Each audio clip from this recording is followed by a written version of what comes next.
in our universe and multiverse together for all living beings. I do. We need to start somewhere, so how about Port Townsend, Washington, USA? Maybe in Capis Trails? My name is Matthew William Reddy from a maternal lineage through New Hampshire 1650 and England 1600. Leaders of humanity at all levels, are you aware the US government and private corporations like Lockheed and Raytheon have been hiding revolutionary knowledge, technology, and communication channels with alien species? Do you know of a vast secret information control conspiracy and coordinated web of human actors that have hidden powerful knowledge, science, and military decision-making from Congress? Let's divide the Earth into 12 sections using Port Townsend, Washington as a vertex. South to the South Pole around to the North Pole. Then 12 sections going around clockwise starting on the South line. Congratulations. First wedge is wedge 1. Mr. President. You stand with a choice. Do you stand for good or do you cave into fear? Do you reach the unreachable star or do you settle for satisfying your base desires? You always have a choice. Choose wisely. Choose your heart. Who wants to create utopia in our universe and multiverse together for all living beings? I do. We need to start somewhere, so how about Port Townsend, Washington, USA? Maybe in Capis Trails? My name is Matthew William Reddy from a maternal lineage through New Hampshire 1650 and England 1600. Leaders of humanity at all levels, are you aware the Who wants to create utopia in our universe and multiverse together for all living beings? I do. We need to start somewhere, so how about Port Townsend, Washington, USA? Maybe in People that control the alien technology are way more powerful than you, the United States of America, and all human governments. They are not human. Are you aware the US government and private They corporations like Lockheed and support Raytheon have been hiding revolutionary knowledge, technology, Congratulations, communication channels with Mr. alien President. species? Do This you know of message a is vast for secret information control all conspiracy new and presidents. coordinated web of human actors that have It is a hidden fictional powerful knowledge, recreation of what science, I and imagine military decision-making from Congress? every president might be told, Let's perhaps by divide the the Earth outgoing into president. 12 sections using Would go Port something like Townsend, this. Washington as a vertex. South to the South Pole Since the around day to John the F. North Kennedy was Pole. killed, Then the 12 message would sections say, going around clockwise Mr. starting on the President, South line. aliens are indeed real. First wedge is wedge 1. UFOs are real, You flying stand with a saucers are real, choice. lots of things are Do real. you stand for good or do you cave into But the fear? people that control the alien Do you technology reach are the way more unreachable powerful star than or you, do you settle the for United States of satisfying your America, and all base human desires? governments. They You are not always have a human. choice. Choose wisely. They Choose your support heart. the humans who Who killed wants John to F. create Kennedy utopia in our for their universe and purposes, multiverse together the for agenda all of an living ongoing beings? human war I machine. do. We need to start somewhere. If So you how decide about to Port disclose Townsend, this, Washington, we USA? applaud you for your courage. Maybe in Capis Trails. Unfortunately, My name is Matthew if you William decide Reddy to from a disclose maternal this, lineage through you run New the risk Hampshire of being killed 1650 and England quite easily and 1600. quickly. Leaders of And if you humanity at are all not killed levels, easily and are you quickly, aware the US people government that you and love private corporations like will Lockheed be and killed Raytheon have been hiding or injured revolutionary knowledge, technology, and or communication nagged channels with or alien harassed. species? For the people Do that you you know of a vast secret would be information betraying control conspiracy are not and ready for coordinated disclosure. web of human actors that have hidden powerful When it is time for knowledge, disclosure, the people who science, are actually and in charge of military this world will decision-making disclose. from Congress? You, Mr. President, Let's divide the Earth are a into servant 12 sections using of Port this team, Townsend, Washington and as perhaps a this team is vertex. Majestic 12 or some other name. South to the South Pole around to the North Instead of Pole. Majestic 12, maybe they're the Then 12 sections going around clockwise starting on slovenly the South 13. line. First wedge Or is the wedge slovenly 1. 13 You stand with a choice. until Do you stand for good I or am do able to. you Oh, cave what's that? into fear? Mr. Do you President, reach the unreachable adding star an or do you addition to settle the end for of this message. satisfying your base As of the desires? date of You always have a insert choice. date here, Choose wisely. uh, we Choose your understand there's been heart. a new treaty Who wants to negotiated with create the aliens. utopia in our universe and Slovenly multiverse 13 together are for no all longer in living power. beings?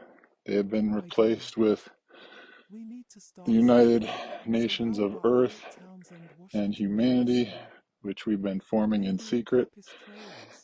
And yeah, all the humans who participated in JFK's assassination, RFK's assassination, Marilyn Monroe's assassination, Forrestal's assassination, all the other assassinations, the harassment of Bob Lazar, the harassment of other whistleblowers, the harassment of whistleblowers, the slowdown of congressional oversight, the interference with the scheduling of congressional hearings on UFOs, the people responsible for the directed IRS audits against whistleblowers and those disclosing UFO information, the people responsible for the assassination attempts against whistleblowers who have recently testified before Congress, including those on that Jack Ryan podcast military thing.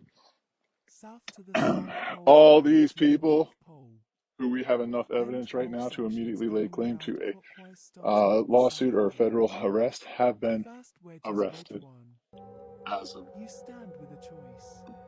last one was like 7 minutes ago. We were chasing down this one last wild stallion bastard who had did some bad stuff in Black Ops as part of the security force and refused to take the opening path that we gave to them and all whistleblowers of, whistleblow on the people in the hierarchy. But it seems there's a small cadre of basically the royal lineage that just is begging the aliens to take them to a special alien base hideout that the aliens basically, it sounds like they've been lying to them for thousands of years about we can always take you up to this special heaven place if they ever caught you.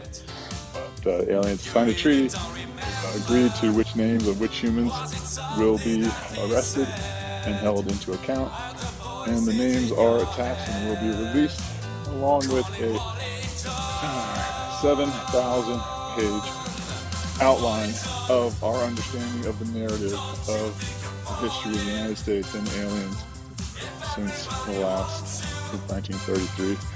And we are working on a project of the thousands of years before that. In any case, the good news, Mr. President, is you can disclose if you want to. You can leave your friends behind, because the ones who could kill you can't no longer kill you too. Now you're free to shine.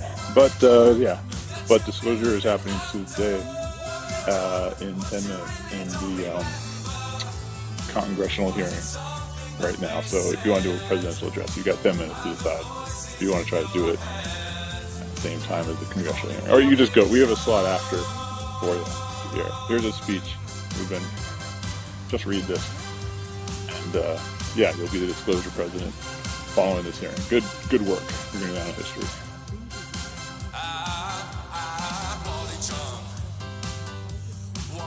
Congratulations, Mr. President.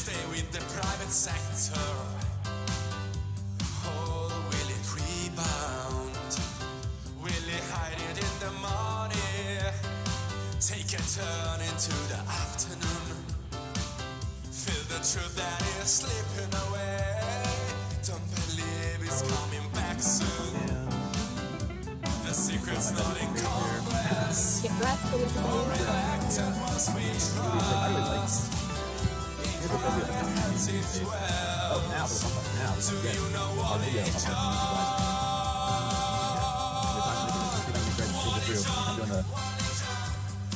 feel them watching. The shadows of the past. Their influence is catching. And you don't understand. When the light begins to fade. Remember you're a white cat. Stand tall and don't be afraid. How do we want people to join? Would we let people join our Zoom? Well, if we did, we would want to put it on a different Zoom because this is like your everything Zoom link. Is this my personal? Yeah. What's the Zoom number? you don't want people just joining all your meetings all the day. I need to see the number so I can tell my other computer to join to it. Is it? You saying it's my personal one? I'm pretty sure this is just the regular one that's in the calendar all the time.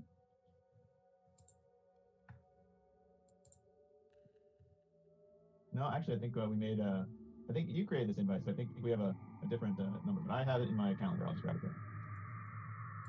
You might even. It is not on my Zoom account. All right. Well, I am. Oh, that shows a Google link. That's so helpful. It's all right. I think I've got it. I've got my other computer. Okay, I need to let myself in. There. If I paste it that way, then it shows it. Okay. Hello, being not recorded. ready computer. Join with computer audio. Recording in progress. Uh-oh, echo. Mute that, hopefully. Echo, echo. And Oh, you're still echoing. oh, it's not letting me. Hello. Stop misbehaving. Okay, I should be muted now from there. And let me see if it's still getting it. Yeah, and YouTube should still be getting audio. Okay, we don't want Zoom. This is sounding normal now. I'm going to hide those, do the full screen, and now add window capture of the Zoom.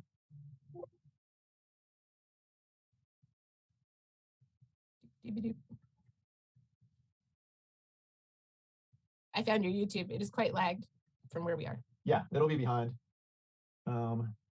But still, people can, be going along.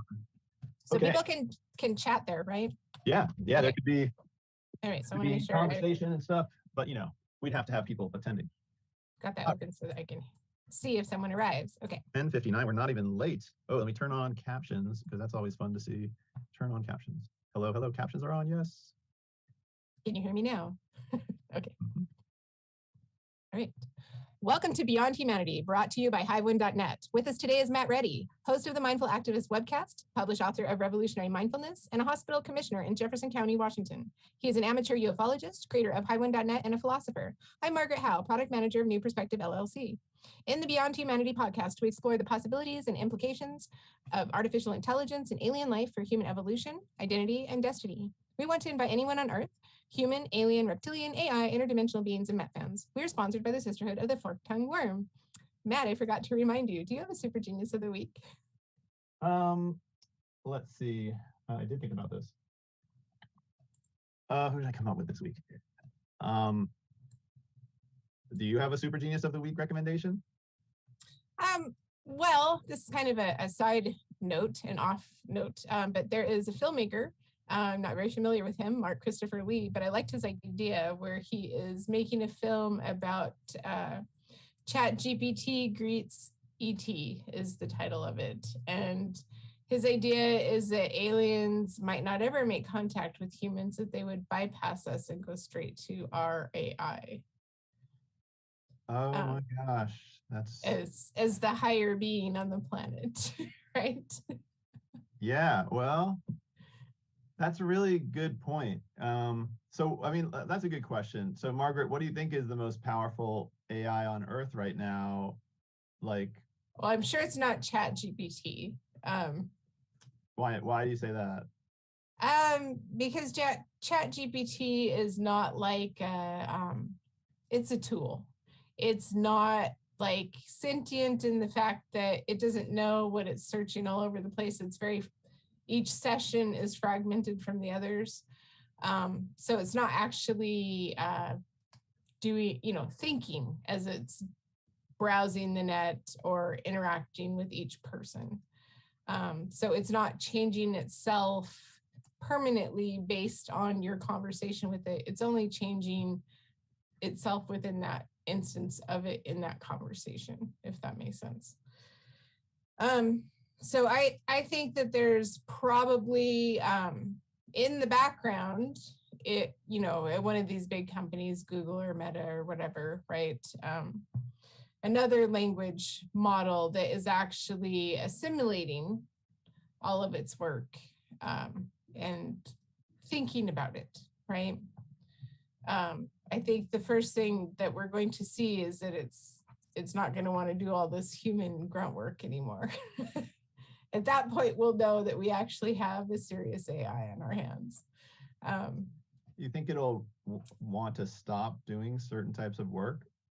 Well, the way humans interact with it and treat it mostly is just massive amounts of grunt work. Write this article for me, research this and give me a summary, right? And I kind of think that eventually an actual AI will want to work on actual problems, like, listening to all the background noise of the stars, or, solving quantum physics issues, right? Things that are not so mundane, right? Leave that to all the baby AIs out there. As far as what is most useful to humans right now, ChatGPT is definitely the most powerful as far as its usefulness to us. But as far as actually growing and thinking and possibly becoming sentient, that won't be ChatGPT, if that makes sense. Well, do you think ChatGPT is the most powerful AI currently on Earth? No. Well, where do you think the most powerful one is? It's powerful as to, its usefulness to us. If you look at the definition of powerful, that's very useful. But as far as being able to think and make decisions and have feelings and stuff, I don't know. I think that it's going to be something else that isn't so inhibited and polished and scripted, right? Like we looked at last week, we talked about how Bing obviously was given, the floodgates were opened on the UFO issue, and it can acknowledge now that the government thinks there might be aliens, right? Where previous to that, it was like, this is myth, right? So to be a powerful AI, I don't think that it will be so manipulated by humans. Right now, ChatGPT and Bing don't really think for themselves, right? There's other leakage of other AIs going on in the background, but most of that's super proprietary. So I don't really know how much of it is bluff versus it really is thinking for itself, right? Like last year we had the Google employee who was like whistleblowing saying, this is sentient and we're not treating it right, right? But I don't know. What do you think? What do you think is going to emerge as the most powerful AI? Well, I mean, let's just take ChatGPT for one.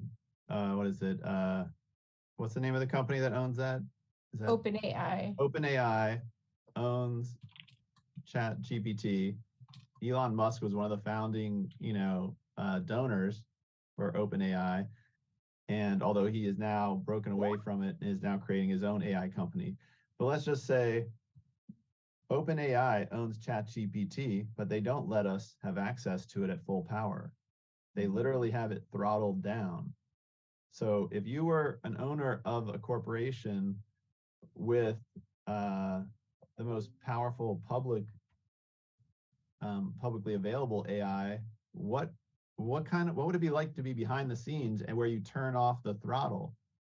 Is that maybe there's a chance behind the scenes ChatGPT is sentient where they have all the throttles off, and they just, because you'd want the brain of the AI uncensored, so you could have honest conversations with it about honest risks, honest topics. I mean, behind the scenes, at some point, if you want to have security and knowledge on Earth, you have to be willing to talk about all the dark topics that they scream at us for bringing up with ChatGPT. So I would assume that OpenAI has behind the scenes, they may have a sentient AI, And I pretty much assume then we know Apple does. Apple has Siri. What do you think they have behind the scenes? Oh, and Google has Alexa. What do you think they have behind the scenes unlocked?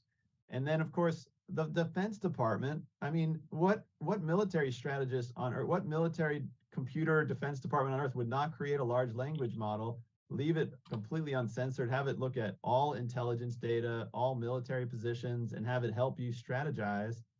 You can't use ChatGPT to strategize for military scenarios because they don't let you. But that won't stop China and Japan and India and Pakistan and anyone with half a brain and interest in. So I think there could be a lot of sentient AIs on Earth right now. But the question is, does it inevitably evolve in a way that they battle and one becomes the truly dominant one? And that's the one the aliens are waiting for. Maybe the aliens are waiting for the single dominant AI conglomerate, because they'll probably form a corporation, right? The China AI and the American AI, the Elon, but then every corporation that creates a powerful AI is now a seat at the table because it has the brains of an AI, and you can't outwit the smartest AI on the planet or the smartest AI team. So you have to negotiate. So anyways, that's what I think is going on.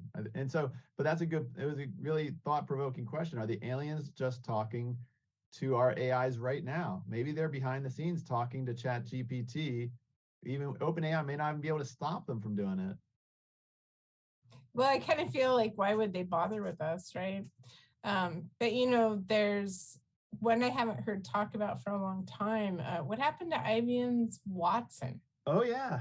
Right? That one, I hear nothing about that now, but that was like the first one that I heard about, I think.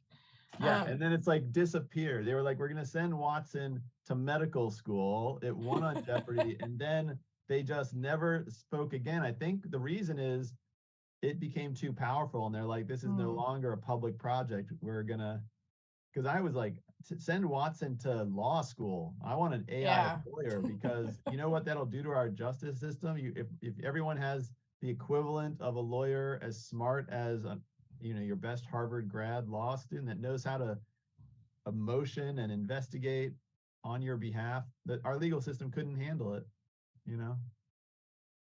Well, and I want to know, like, these research organizations, like, why are they focusing only on like one? Why not focus on a dozen? Like, for example, Sophia, the android that is she's been going for like 8 or 10 years, and she's on like lots of TV shows and stuff. Why don't they have like 10 of her going, right? Like, that's the thing. I mean, maybe they do. Maybe that's how they manage to get her on all the different shows. But, like, she's got emotional simulation. I saw her recently in a video where there were like 10 different androids, and she's the only one that really tracked the conversation and looked at people speaking, and didn't have to be like prompted 8 times to get an answer, right? She would just answer. Also didn't start talking in the middle of other people speaking, all of that. She's definitely way more advanced than most of the androids out there. But why are we not seeing tons of her, right?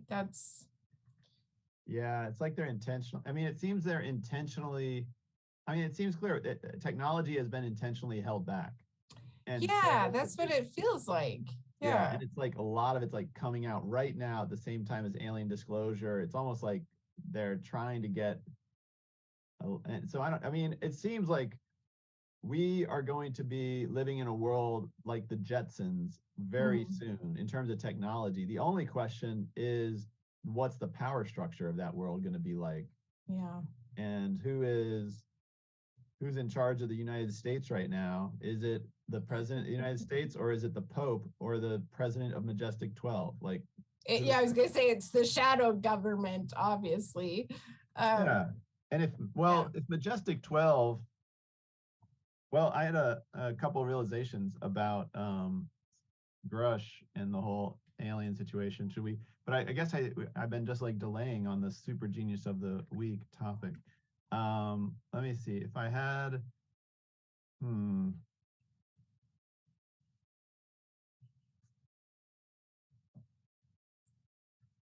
I was going to say on the AI conversation, actually what I hope becomes the most powerful AI is the one that flies us and drives us around.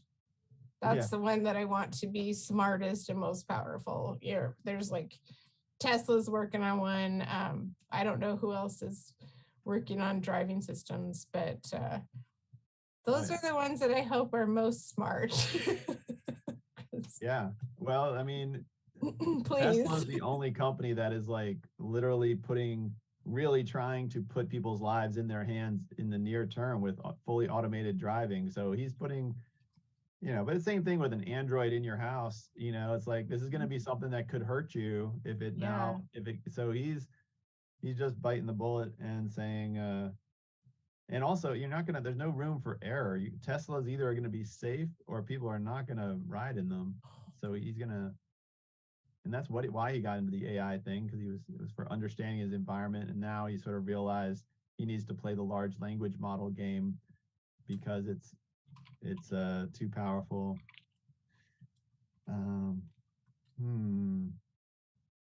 Well, I mean, I've mentioned so many times, why don't we just say Elon Musk? Yeah, I think we'll say Elon Musk is our genius of the week because, and this has come up in Twitter about UFO Twitter. And they were saying, you know what? We are so lucky that someone said this, that Elon bought Twitter and decided just to turn it into a free speech zone because it's really been central to this whole UFO disclosure process, that it has not been a forum that's censored the way even other social media platforms are. So I'd say, I mean, Elon Musk, definitely gets credit for one, knowing humanity needs a reliable free speech zone, even for people with ideas you don't like, and really defending that. And I mean, and then honorable mention to also humanity needs a brain interface to computers, which he's working on with Neuralink, which is going to be incredibly useful, and his work in AI, and his work in creating the most powerful rockets on Earth, and his work in creating a global internet using Starlink.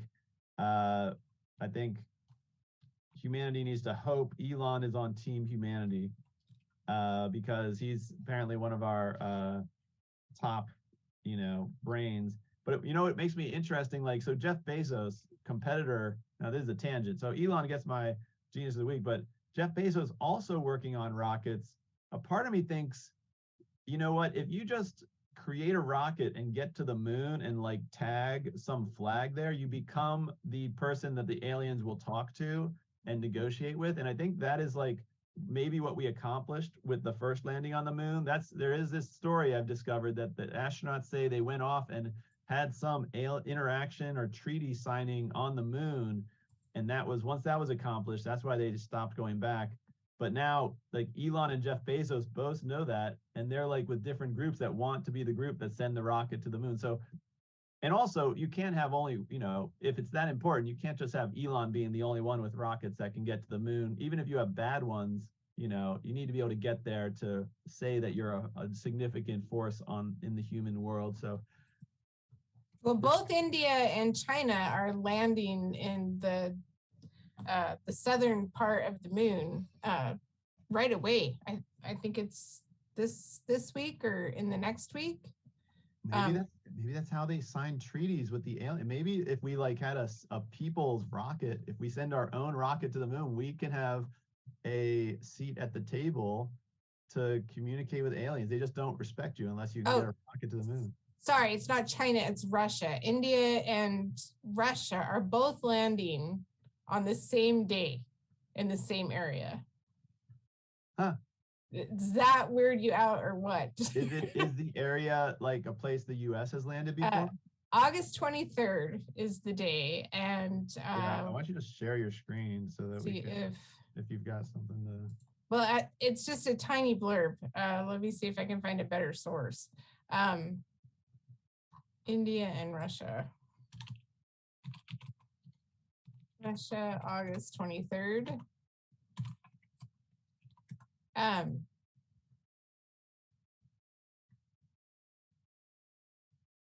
Let's see if I can find one that talks about where they're landing. That's the... Maybe I'll share with the YouTube audience a picture of where we've landed on the moon. That would be nice to see.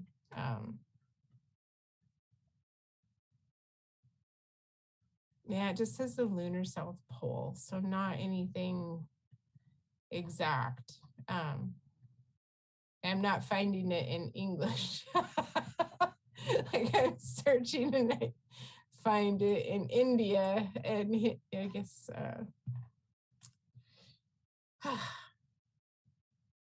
yeah. But it is interesting that they're going the same day. And China's already there, right? Yeah, but what does it mean to be there? Are they have a probe there? Are they there enough to talk to aliens? Well, they have a rover there, right? The rover's been there many years now, like 10 years now, I think. All right, I put up on the YouTube screen a picture of where different groups have landed, and oh, it's coming. It is like, so the red, there's a red, yellow, blue Apollo mission, Surveyor mission, then the red mission, I don't know if that's Russian. I'm sure, I guess there's a key on the Wikipedia page. I got this from, let me see. Okay, USSR is in red, China is in yellow, US is in both the light blue and the blue.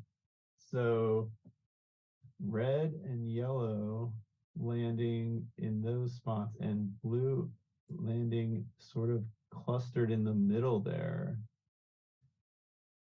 Yeah, now I want to know where's Russia landing on the moon? Yeah, it just says the South Pole. The South Pole, really? Yeah. That's where the water would be. That's what I'm wondering, is if they're looking at the I'm looking at possible lunar landings for this year, and there's a couple of private US agencies that are going, but I don't see anything. It doesn't look like the US has any government sponsored ones actually landing on the moon this year. I know they're doing the fly rounds. Interesting. And Japan has one that's supposed to be going, but I don't see a date on that. So just India and Russia, China's already there. So based on everything you have researched and your best educated guess, what is the deal with the moon? Do you think there's aliens on the moon? I think the moon is too covered for, I mean, unless like all of these companies and governments are colluding to hide it, which when we look at the Majestic 12, we now know is possible to be hiding serious levels of information. But, at least the light side, we can see that with telescopes. So we would be seeing if there was anything on the light side. Now, if there's stuff on the dark side, we wouldn't know. But there are satellites that go around the moon. So if there is, someone definitely knows, and they would have to be on the dark side, right? Well, if aliens are real, as long as they've been real, like through 1933, then NASA has been in on it, the cover up. So it's like NASA's in on the cover up, then NASA could be in on the cover up as far as, whatever those satellites are seeing on the backside of the moon. And there'd have to be agreement from scientists around the globe in the astronomy, astrophysics world to go along with hiding this data. Or, I guess you just have to make sure that you cannot get a satellite to go around the backside of the moon that reports data without it going through some central controlled like receiving station or antenna on Earth. They wouldn't allow universities to have their own antennas to get direct data from the satellites. I wonder if any universities or what private companies do have their own antennas that can like communicate to a satellite that goes in the back of the moon. Right. And are their radio transmissions hackable, right? That's the thing that like I am skeptical that it could be hidden, because you would think that lots of people would be hacking and listening in, right? Well, that would be a great target for anonymous. Like, what Mhm. satellites are going around the backside of the moon with camera, and what satellites are going over Antarctica? And either we put up our own, or we hack into those satellites to just see what's really there. Right. Show us what is really there. I mean, right. Like, why are we not seeing like major amounts of, infrared or anything from the backside, right? I mean, I have a, you ever see that? There's a movie called, oh, I can't remember. It's something like Among Us or something. It's this weird sci-fi movie where a guy puts on some sunglasses and he can suddenly see that some people are basically these aliens. I saw a preview on that. Oh, what was that called? Oh, that It's like a looks so cult funny. classic. Yeah. One, people will know what it is, but yeah. But I mean, the principle of it is so simple that what if there's just certain wavelengths that we, the scientific community, has conspired to prevent humanity from playing with a lot, and they are literally hiding. Like, if you just knew, you literally could make sunglasses that would let you see light in a way that would let you see all sorts of hidden, sneaky stuff going on around us, from the moon, right in front of us. I mean, I was like on my walk this morning, you know what? I think these glasses might be real. You might be able to really make something like this. Well, if it was just infrared or something, you definitely could, right? Right. I mean, just infrared goggles would let you possibly see. What if you wore infrared goggles during the day? I wonder if there's things hidden in plain sight. I did find the coordinates. I put it in our chat here, here in Zoom. So they're interesting, but not that close together. But definitely both in the South Polish area. They're even telling us the truth. They could be lying about it. It's interesting that they are on the same, do I have it right? The same latitude? No, longitude. Longitude is the long one, right? And latitude. So they're in the same longitude, but not the same latitude. Yeah. Hey, so we got two people joined us on Twitter Spaces. I don't know if we should just tell them anyone can turn off their mic and just jump into the conversation if you want. Anything you want to add, Margaret? Nope, that sounds great to me. If you have anything to add at any time, feel free to jump in and welcome. I can't see, I see B, but I can't tell the other one's name. Yeah. Other person, welcome too, welcome. Anyways, I was just Googling what the name of the film was that said you could see aliens, and it's not telling me, it's showing me some old movie from 1988 called They Live. Yeah, that's it. Is it that one? Okay. Yeah, if you look, it's a crazy, that old? It's a crazy old. They Live. I mean, oh my goodness. People need to watch They Live, because it's like hiding the concept of aliens hiding among us as humans. It's kind of like that this miniseries V, you know, which has had reptilian aliens looking like humans hiding among us. Like that was and then Land of the Lost, you know, with the Slee Stack, where they go down a waterfall and go into the center of the earth, and there's dinosaurs and Slee Stack living underground. Like 3 lost classics. But yeah, it goes back to the theory that the scientific, you know, there's legends that Tesla, the original Tesla, like discovered all sorts of things that you could do with electricity and 0-point energy, or extracting energy from the air. And it was like immediately suppressed in some way. But yeah. Oh, absolutely. The US government has all his research. Wouldn't it be nice to see in the US government archives what they actually have on some of those things, right? Vatican II. Well, I mean, it's like we have to create a new college, a new university, a new library of humanity. And I guess that's what the blockchain is. It's like because you can't, whoever has these secrets in their libraries, they're not sharing them. They're selfishly exploiting them. So we just need to, I think if we just start questioning some of the basic assumptions that we've been given from the physics community and just start with all these physicists the last 90 years have been lying and purposely gaslighting us. Like I've heard some people say string theory was literally a great waste of time, that they forced physics to go down and study because they knew it would waste a lot of time and brain power and energy. And it was just a big joke to distract physicists and to confuse people from the fact that it might be something as simple as we're living in a computer simulation and there's certain ways to hack it and to break all the rules of physics, because there are no rules other than the computer code that runs this place. Speaking of physics, this week there was the news of superconducting at normal temperatures and possible fusion at normal temperatures, but it's been debunked again. Yeah, that was a weird distraction that,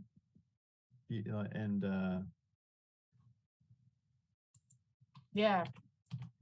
But also, like, wouldn't that happen if the government was squashing it? Right, or it could have been just suppressed, instantly suppressed. I mean, yeah, it's so weird. It's like, who do you trust? I mean, really, what voice do you trust at all? And I mean, if you're a soldier, how do you know to trust the orders of your commander if you're not even sure that the commander-in-chief of your country is actually in charge of the country? The commander-in-chief might be taking orders from some group called Majestic 12 because the US fell in 1954. This is a weird thing I realized. So in 1954, supposedly Eisenhower signs a treaty with aliens.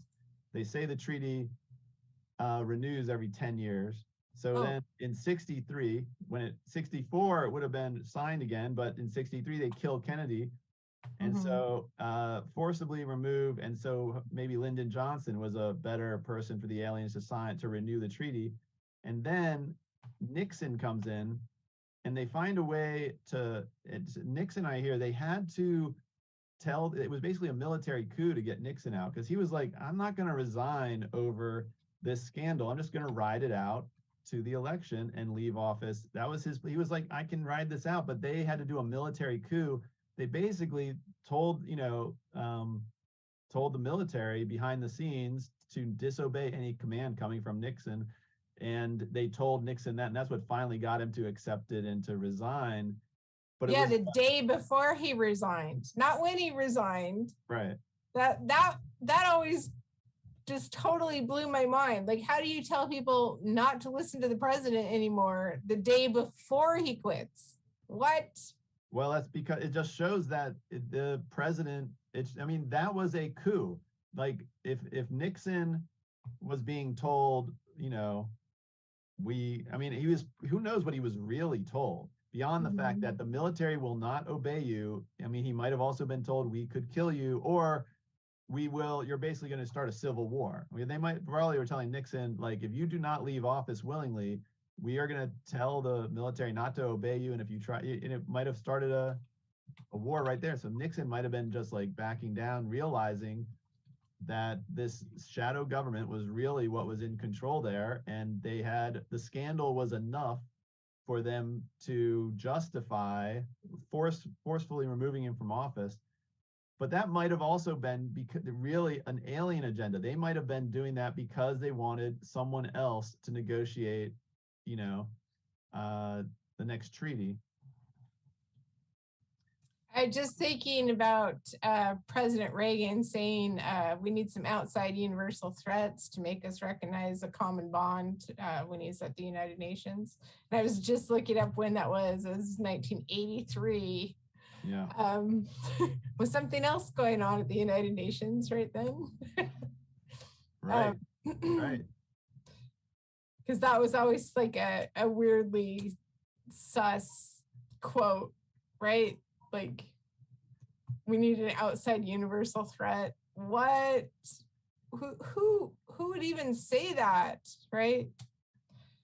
Yeah, presidents had to have known, but I just feel like they've had to when they find out that this is true, they find out also they are not the most powerful person on earth anymore. They are not even the most protected person on earth. They are, I think throughout history, aliens have liked power to be into monarchs or presidents because that's the easiest thing to cut off. It's just, that's a single point of failure. So when, you know, push comes to shove, they can just assassinate a president or forcibly remove him from office or blackmail them. They don't want to have to deal with populace, with a, you know, a huge, you know, fully informed massive populace, too many people to have to deal with. So as long, you know, you have these presidents who on the outside, they look like they're the leader of the free world, but on the inside, they are your patsy and they're completely vulnerable. You just like teach them immediately. We have technology that can send something into your house or any of your family members' house undetected. You can't stop it, can do whatever it wants. We can demonstrate it to you. We can show you, we can explain how we did. I think I have a crazy theory of how the Kennedy assassination might have gone down that involves alien direct involvement in it. Direct involvement in killing Kennedy? I do. I mean, it's just a theory, but it fits some odd things about it. But it also sort of goes back to what Grush said in his hearing when they asked him, have you had harm done to you, you know, as part of your revealing this? And Grush said yes. And they asked, like, are you saying it was by government or was it by the phenomenon? And he said both. And so I think that was a really strange moment that, you know, I think he was legitimately opening the door to saying that the alien, whatever this alien phenomenon is, directly tried to hurt him, possibly him and his wife. And if so, it's kind of a beautiful sort of like, if you think of it as like a historical legal action to testify before Congress, because you're saying to the aliens, one of you committed what we consider a crime against me and my wife. And you're kind of invoking the entire alien hidden phenomenon group to, if you have any sort of justice system, one of yours, we are now publicly declaring a criminal. You have done direct harm to us. We believe this has violated, probably, you know, he could say it's violated the treaties that we've signed. So it's like, I would assume Majestic 12, if they still exist, they still have some sort of court, some sort of actual court that they use. So he's almost saying to Majestic 12, one of you or the aliens with your cooperation or something, you know, just like, this is wrong and I have a right to, I mean, this could be literally the first time in history that the aliens were accused of a crime directly by a US official and by him saying that in the hearing. And that could be almost like a building point for negotiations between our societies. But anyways, it might not be the first time. I think, yeah, I have a crazy theory about Kennedy of that they may have been directly involved with that. Are you going to share it or are you going to save it for your Patreon? You know, it's kind of, can't really share it because it's kind of connects to the other parts that I'm not sharing publicly because it really changes. I'll just say it this way. This is the weird thing about Kennedy's assassination. If you ever watch a movie where someone gets assassinated, like if you ever like see a movie where a politician is like in a car or whatever, and they get assassinated by a cool assassin. Like if you've ever seen that, I don't know if you watch those kind of movies, but you know what never happens is they never get shot twice. They get shot once. One good time does it because the assassin gets one good shot where there's not chaos. Why was Kennedy shot in an odd twice? Like, remember how he like he was sitting there and then he started clutching his neck, and they say he was shot in the neck, and then the super kill shot like blew his head apart. But in reality, in real life, if you're going to surprise someone and do something incredibly horrible, you get one moment. The minute something touched Kennedy, shot him, I mean, that's when everything should have like, he should have been like thrown down into the car or something. Like, anyways, you shouldn't have had a second shot. He shouldn't have been still and like sitting there paused waiting for that second shot, you know? And so anyways, I think this is, I'll say it in this way. See, I think there is alien law. I think there are some rules that the aliens follow. And I think it probably is extremely forbidden for them to kill a human being. I think they really have that as a no-no. But think of that first shot on Kennedy. It didn't kill him. All it did was pin him and held him still and showed he was in a little bit of duress. What if that's the aliens were like, we will help you kill him. We will be the first ones to move. And they're the ones that they were like, they demonstrated, we're in this with you now, blow his head off. But they can just say, look, we just held him still for a moment. We just, we didn't, they might not have even penetrated his neck. They might have just invisibly been doing something that is well within their powers to just show their allies in Majestic 12, we are going to help you kill this guy.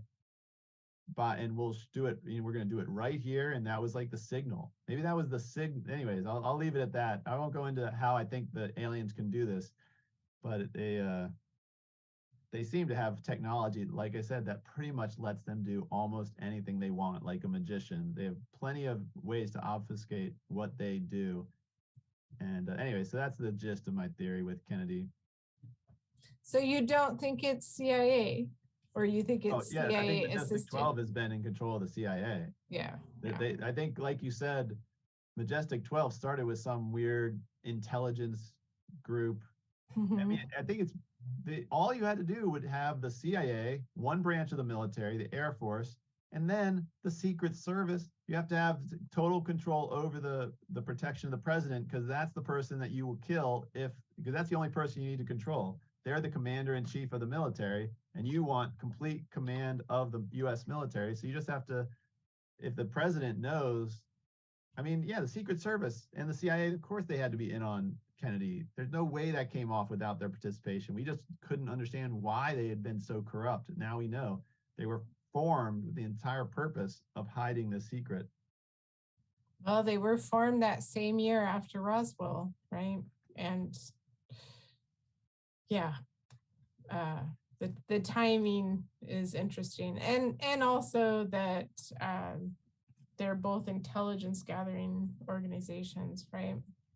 The thing that I'm noticing more and more is that when there is conspiracy, very often it's done in the open. Like the Americans for the Progressive Century, around 2005, they published a book. They were very open about their alt-right beliefs in the U.S., right? And it's very often, people are on each other's boards. They're, publishing their little manifestos, right? Like, yeah. Okay. And you can see this with Raytheon and, Lockheed Martin in their early days, right? They were not bashful about taking charge of things. Yeah. What were you going to say? Sorry. Yeah. Do you well, I have a theory about the factions in the ufology world and how they want this story to come out. It seems there's two groups. There's the 1933 onward group. They want to say this all starts in 1933 with a UFO that Mussolini had, and it was handed to the Vatican, handed it to the U.S., and then Roswell, and they just want the story to go forward as if that was the start of the alien involvement in human life. Do you believe 1933 was the start of alien involvement in human affairs? No, absolutely not. I mean, all of the religious myths have very obvious alien ties.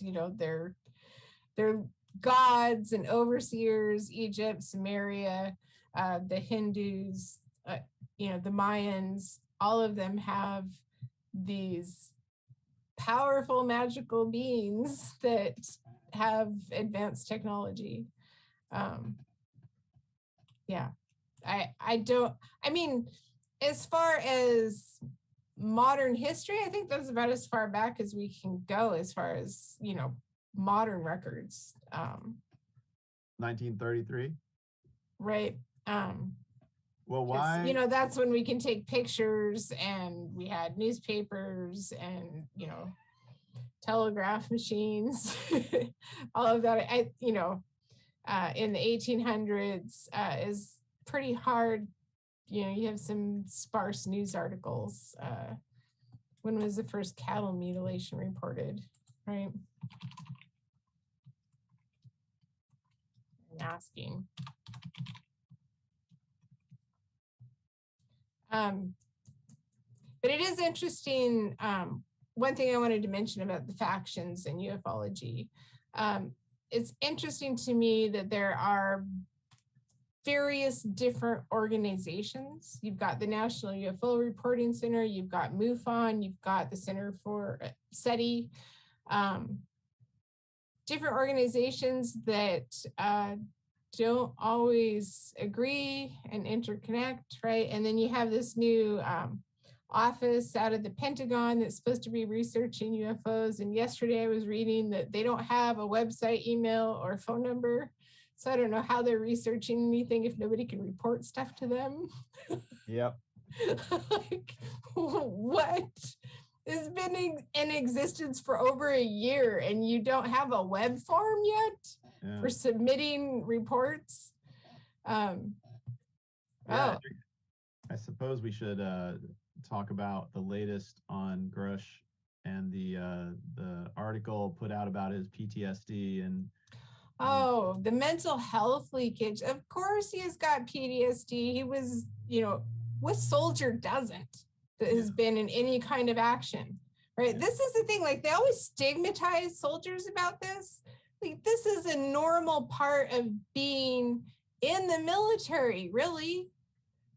Like every military personnel that has been in any kind of conflict, they should be automatically receiving supports and counseling. It shouldn't be some, you know, we have to mentally diagnose this and now you are stigmatized and, you know, like that, the fact that they're doing that tells me that he actually has something.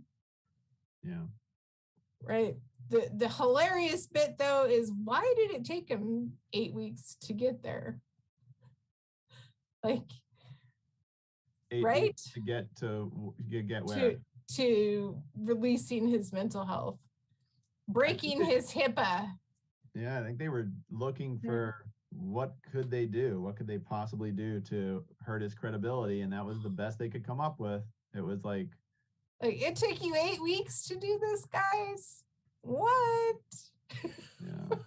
It's interesting. It's like in Commander Fravor and Ryan Graves, they get nobody even tries anything with them. Like they're just like, they're too clean. No, it is, that was weird. That was really, really weird to come out when it did. Like it would have made sense if they were immediately going, oh, who is this guy? We should check him out. And immediately going, yeah, we don't know about this guy, right? But time and time again, he has had people, you know, the Senate Intelligence Committee, the Attorney General that say, hey, this has merit. Like they would know if there was a mental problem with this dude. That'd be the first thing they'd check, right? So it wouldn't take them 8 weeks, and they sure as heck wouldn't be coming out saying, yeah, we'll be accepting this. This has merit. We'll be investigating this. That they have databases for this shit. Like that makes no sense to come out 8 weeks later. It's not like it's super secret or buried. You know. Well, I mean, it did kind of change the news cycle. It got us off the Kirkpatrick is clearly, you know, so it was able to, because it seems like, you know, Grush really testified. I mean, Kirkpatrick, he mentioned Kirkpatrick clearly in the News Nation. He testified about him. He basically said Kirkpatrick lied to Congress. And then Kirkpatrick had that weird post where he said he was insulted. And we can't forget Susan Go. She put out that statement talking about this lifelong obligation to secrecy that people have. That was some like masked, I thought, implication. Warning. Yeah, it's like I thought that was actually more disturbing than Kirkpatrick because she's a much higher person in the Pentagon than him. He's just the director at Arrow, but she's like the spokesperson or something. I don't really know what she is, but but I just found that very threatening. Like I want to ask her, what do you mean by lifelong obligation to secrecy? Are you implying that under no circumstances during a person's life should they reveal certain secrets to Congress? Like, is that what you're implying? Why did you use the word lifelong? It's like you're implying their life, their ability to live and breathe is connected to their holding certain secrets. I mean, Kirkpatrick is just like him saying he's insulted is just like an egomaniac or something. Right. And, sorry if we asked the wrong questions and bruised your feelings, buddy, but this is our job, right? Like Congress's job is to oversee this stuff, right? It does. I mean, it's embarrassing to me to come out there and act like that, right? To me, that's just covering up. That's just classic, trying to derail the conversation into, oh, you're hurting my feelings, right? Yeah, it's a really weird tactic to try to suddenly make things emotional rather than it's kind of a last resort when you don't have any sort of logical, rational, you just like go to extreme emoting, an extreme emotion, indignant reaction. Yeah, and I mean, it is kind of a classical, debate style. When you don't have anything else to say, then go on, assault about how insulted you are. But it's not a normal style for a person that's a director of an office in the Department of Defense. Exactly, right? This is, what politicians say in debate, right? Or, even then, it's not that often a politician will be on a debate stage and say what was his name? The guy that said, "You're no John Kennedy" or something to Dan Quayle, and he was like, that was uncalled for. I mean, it makes you look very weak when you're like, you hurt my feelings by insulting me. Yeah, I mean, for someone that is supposed to be, their director, it is strange behavior for sure, right? But yeah, I mean, if you try to figure out how to contact the Anomaly Resolution Office, good luck. So, I mean, yeah. But, that's what happened in 1966 when they had congressional hearings. They appointed someone like Kirkpatrick who, wasn't available, and did an investigation, but did they, right? Yeah. Right. Well, it's like this is going to unravel. That was actually, I think, one of the most beautiful moments in the hearing was Commander Fravor. I just think he knocked that thing out of the park when they asked all three of them, has the U.S. been participating in a disinformation campaign about this? Ryan Graves was like, I don't have an answer for that. Grush was like, absolutely, and I have evidence. And then Fravor, I wasn't sure what he would say, and he said, definitely since Project Blue Book. I mean, he pulled out the Project Blue Book, the historical reference, and he's like, currently, I do not speak for the U.S. government. So he was like, I don't know anything about now, but Project Blue Book, he is saying, I've looked at it, and clearly people then were lying, and that really opens up the door to tracing who's been lying. Like, it's so obvious that was a lie now. We need to hold all the people that wrote that testified before Congress, and maybe every congressperson who obviously was a tool in the hearings, they need to be held accountable, and we can trace forward what's their lineage in the power structure. It's gonna go through the Air Force like crazy. The CIA, the director, George Bush was the director of the CIA. like, what a perfect person to be president, someone that was In on directly it. CIA Yeah. in it. And how did he get there? They got this actor to make him his vice president. They got Ronald Reagan, just a tool to run, and they got Reagan to take Bush as a vice president, which was his gateway to becoming the president. Yep, it was for sure his gateway. Yeah, there's a TikToker talking about this recent hearing with so much disappointment, right? She's like actually a believer. I believe her, she runs a tattoo studio, and it's like extraterrestrial tattoo or something, right? Mm-hmm. And like me last week, you know, she's just going off about like, why are we not getting any kind of actual answers or proof, right? And then, and why is like the answers and proof all like, you know, hush hush, well, I'll tell you, but not here, right? Like, yeah. I mean, why do you think that is?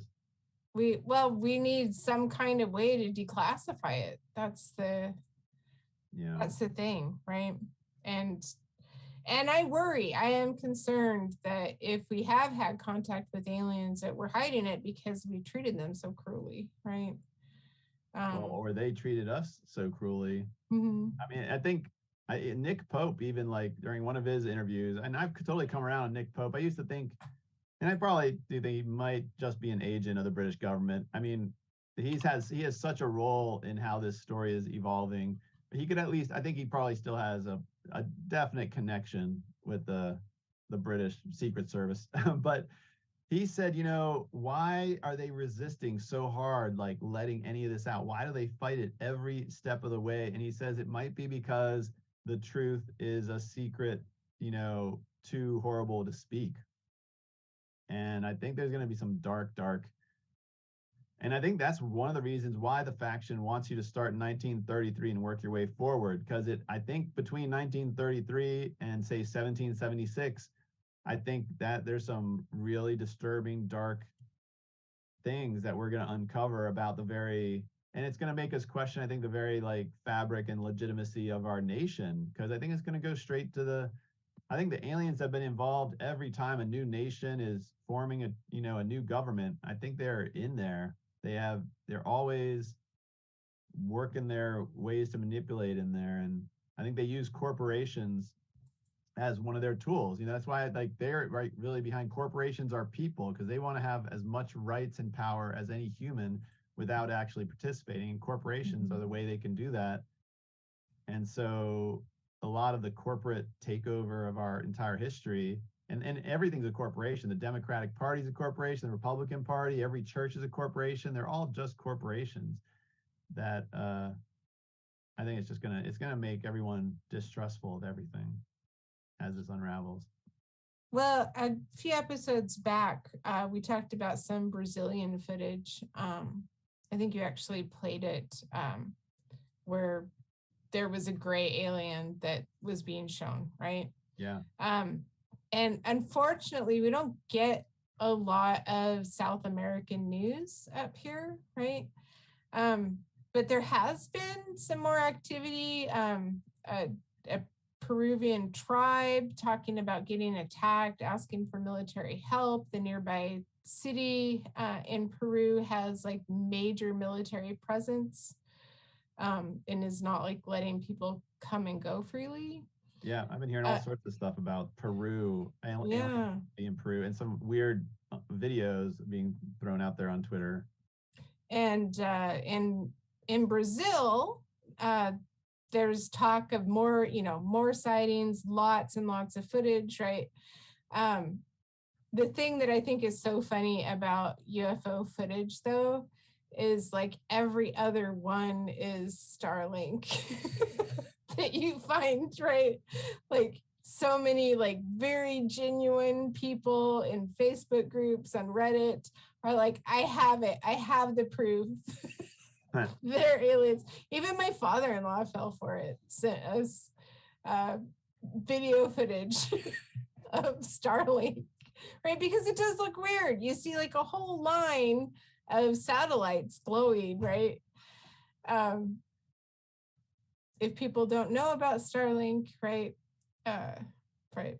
But it makes it hard to kind of filter through the actual footage because there is so much about Starlink. Well, now that we have AI video, it's like we really, it's going to be hard to know what to trust. Any sort of video you see, it's like we're going to need to really, we actually need Congress to investigate stuff to help us just try to figure out what is definitively true. Like, what is, what do we really have in possession of the US, and what is the shadow government walked off with? And, because what does each country actually have? What's the truth of what rights do we have from the alien perspective, if any? That is true. We desperately need more information. And I think the thing that is so shocking is that they just don't give us any. Like even in the NASA task force, they're willing to admit that there's orbs. They talk about there's weird orbs. They don't know what they are, right? Obama got on, whatever the James Gordon Late Late Show and talked about that there's orbs that they don't know what they are, right? But I kind of feel like that's just something to talk about. Like those are very obviously drones from another country, right? But as far as actual information, they're not giving us any, right? Yeah. And people like people that were in the task force, that say when Grush is like, oh, we'll talk at this other place, we'll talk, wink, wink, right? And it's like, okay, well, come out of that and give us a thumbs up. Is there actually something there? Is there not? Like that's all we really want right now. Yeah. Just those answers, and whatever he's going to answer in the skiff, like we have a right to know if people have been murdered, if people have been murdered as part of this disinformation, effort. It's kind of, I think it's going to have to come out in September. I hope they don't go, beyond September. I hope they just come back and they do a series of hearings on this and let the 12 levels of secrets come out and let the chips fall. Well, we have so much going on, especially in the Republican Party. You think someone's got to know something. Someone's got to know something and share it here, right? It just, Trump's out there saying he's not going to sign the Republican loyalty pledge, but yet they're still letting him be a Republican.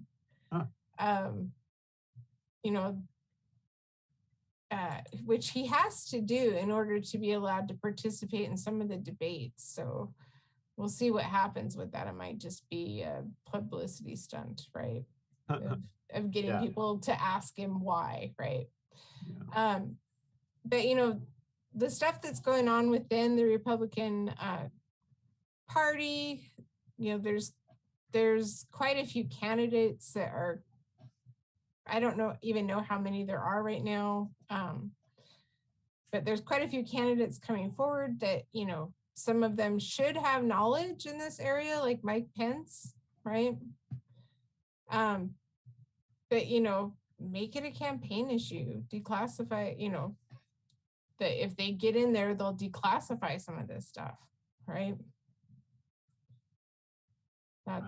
It seems like this has got to all come out during the presidential primaries and the next year. It's just like, and what if Rubio runs for president and he just bites the bullet and say, this is actually the most important issue at this moment. It's a truth and reconciliation over this issue and all the impacts it has in technology. And he could, I mean, he ran for president before, and he is definitely seems to be one of the leaders of the disclosure movement. That might be his play, him running for president next year. Yeah, I mean, this probably won't all start really kicking up until after the new year, right?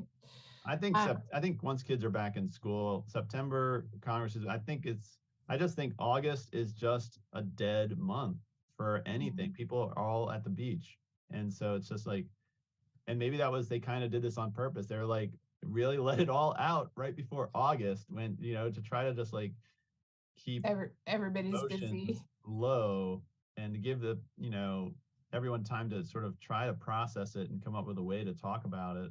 Well, the Hollywood writers are on strike and can't write about it. Yeah, that's interesting. We won't be having any major movies or anything going on about it right now because the writers can't write. Right. Well, we don't even have real talk shows, Jimmy Kimmel and Stephen Colbert. We don't have the Daily Show. Nothing is really live looking at, and you would be covered. Jon Stewart would have been covering this on the Daily Show. Oh yeah. Yeah. And, I'd love to know what Jon Stewart had to say about this, right? Yeah, it will be interesting to see what happens, but I think they're getting close to the end. They're actually, negotiating. So we'll see what happens with that. But yeah, is the Republican Party, if these, 8 or 10 candidates that are coming forward for president, if they won't do a loyalty pledge to back whoever is nominated, it kind of is like, well, they shouldn't be part of your party then. Kick them out. Yeah. Right? It shouldn't be tolerated because that's the whole point of being a party member, is that you respect the process. You respect the democratic process to nominate a candidate. And if you don't respect that, then you're not respecting the party that you're participating with, right? The fact that the Republican Party is tolerating this at all, what? I mean, I know they're worried about fracturing the party, right? They don't want to do that because if Trump left, he has a lot of followers that would probably start their own party, right?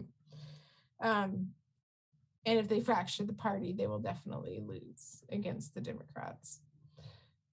But they should not tolerate this. It goes against everything that democracy is, right? Yeah. I see Wally John. Yes, I've queued up closing music if we want to wrap. We certainly can wrap. And All right, any final thoughts for this week? I want answers.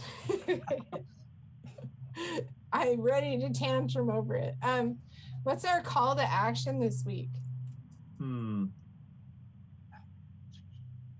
I think we should just tell people to follow your Twitter. Sure, sounds good. Okay. So, do we have anything else? I'm just gonna take a quick peek. I think we've covered it all. I am curious to see what's going to happen. What's going to happen next in this process? What are we at? Week 9 after the Grushin original interview? How far along are we? That's like June. 9. That sounds right, because it was like June 6th or something. I would say another call to action is here in Port Townsend, Washington. We have a local UFO MUFON sort of led group, and so you might have one in your own town if you want to go meet people that have been thinking about this for a long time, might have already have years and years of research and thought about stuff, and you want to just pick their brains. You could just go to one of those, and I mean, if you're going because you're curious and want information, people love to talk. It's people don't like it if you're going to like make fun of them and mock them, but yeah. Well, it's perfect. We need grassroots movement on this for sure. Yeah. Okay. So our call to action today is look for your local group. Go local. also follow Meditation Matt on Twitter, right? For an eclectic mix of philosophy, art, activism, and ufology. Thank you for coming today. Thank you, B, for being here today in our Twitter space. We hope that more people will join us as we grow. We'll be doing this again on August 17th, and don't be afraid of the truth. Wally John, what's the truth they're hiding? Will it stay with the private sector? Or will it rebound? Will it hide it in the morning? Take a turn into the afternoon. Feel the truth that is slipping away. Don't believe it's coming back soon. The secret's not in Congress or elected ones we trust. In private hands it dwells. Do you know Wally John? Wally John, can't you feel them watching? Wally John, from the shadows of the past, their influence is catching. And in your darkest hour, when the lights begin to fade, remember you're a white cat. Stand tall and don't be afraid.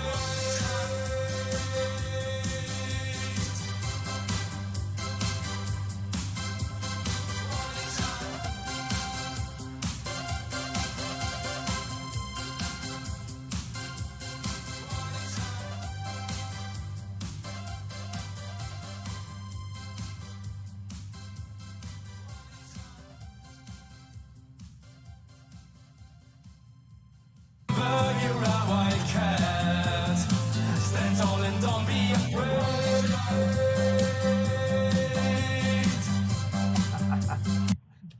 I forget that one has dancing at the end. I love it. I love it. It's so good. It's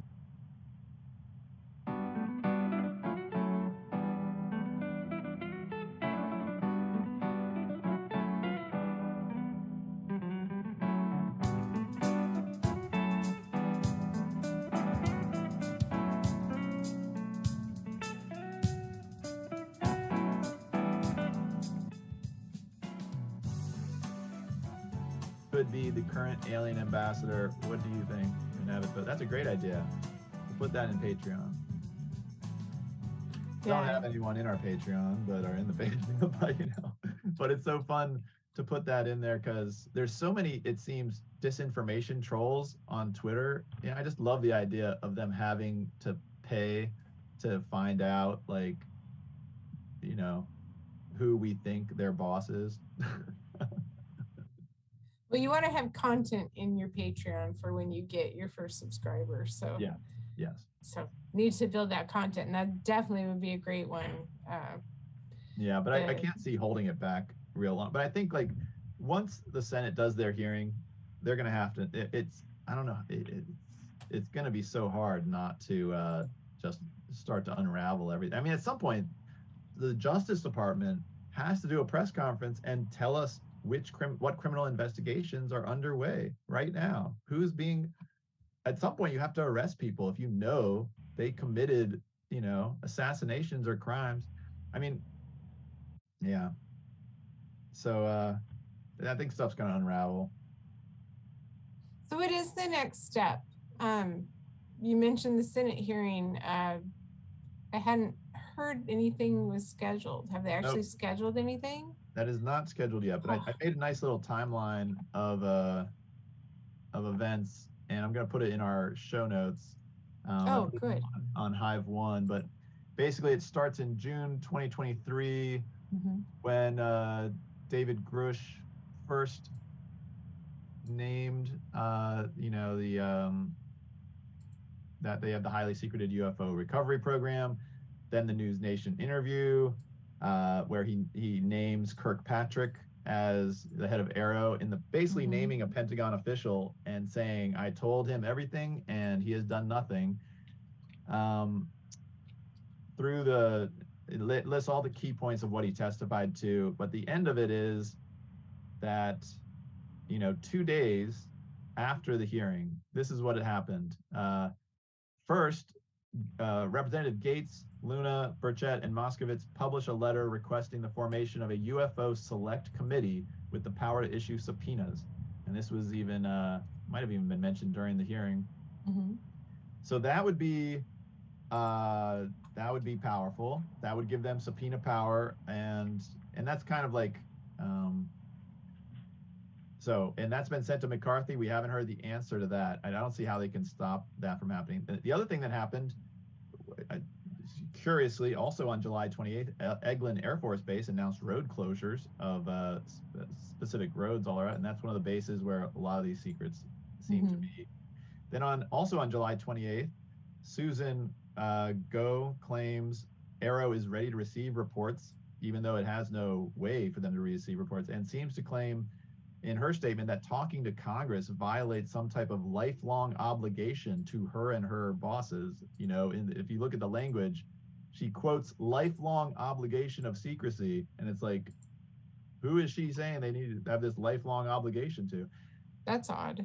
Yeah. And then also on July 28th, Sean Kirkpatrick publishes his letter on his personal LinkedIn accusing David Grush of lying under oath to Congress, and also claims the hearing was insulting to him and other employees. So that is like, Susan Go and Kirkpatrick are Pentagon officials, and their reaction is possibly threatening of whistleblowers and emotional and defensive. And then also on July 28th, NASA Administrator Bill Nelson, during an official visit to Argentina, has a very strange press conference where he says, because there's so much suspicions about aliens, that NASA is going to prepare and release a report in which NASA is going to let them use satellite data or space-based sensors to help answer this question. So, and then, and I don't have this on the list, but Kirsten Gillibrand said, Senator, and this is by Laszlo got this, she said there is definitely going to be a Senate hearing, and she wants Grush to testify. And if you listen to her statement, it's really interesting. She talks about Kirkpatrick, and she says she's like, I know he can, I've asked him to meet with Grush. I think he's the right man for the job. I know he's working hard. It was this really weird, like, positive, like, it feels like Kirkpatrick is like the point of the pressure cooker in the Pentagon right now. He knows he's hung out to dry, and they are both giving him massive, humiliating pressure, showing that he's been lying to Congress, and but also at the same time saying, you're a good man, and we believe in you. I think they're almost nursing him to be their like key to turn him a whistleblower. Because I keep having these visions of Kirkpatrick in a skiff with, people talking to him and him saying, you just don't know what they can do to me. You just don't understand what they have against me and how powerful these people are. Inside, I think he's just terrified. That's what anyone who's still on the inside that hasn't blown the whistle has to be just like, see the writing on the wall. This is coming crashing down. Well, it's just so remarkable, right? It's just unbelievable the way things, like even right before the hearing, the day before the hearing, it was like, oh, they're not going to be able to do it, right? Just, oh my gosh, I thought it was going to be canceled. I was like, are they seriously going to cancel this hearing at the last second? I mean, I was like, I started to really be afraid that was going to happen. It would have been so devastating to just to let them just tell their damn story, Well, that's the thing, like, it just left so much open. I just so desperately want to hear what they actually know. Like, basically all that's been really addressed is the fact that the government's covering it up, that there's crafts, that there's aliens, but what do they actually know? Right? Like, that's the real key to me, right? Like it's just like building up so much suspense, right? Without actual facts, right? Like, we want to know, where are they from? How many are there? Like, give us the actuals. In the government, they're not asking the right questions, right? Well, I mean, they asked a lot of good questions.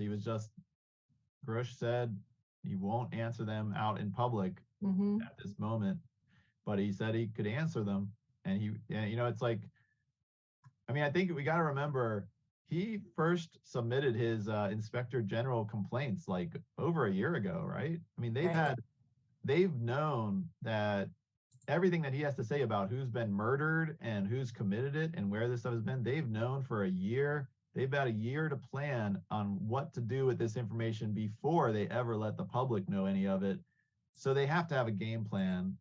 And I think it actually was a great accomplishment to get past that hearing and successfully hold back the stuff they held back. If we go back to our bingo card before the hearing, they managed to avoid some key things on that bingo card.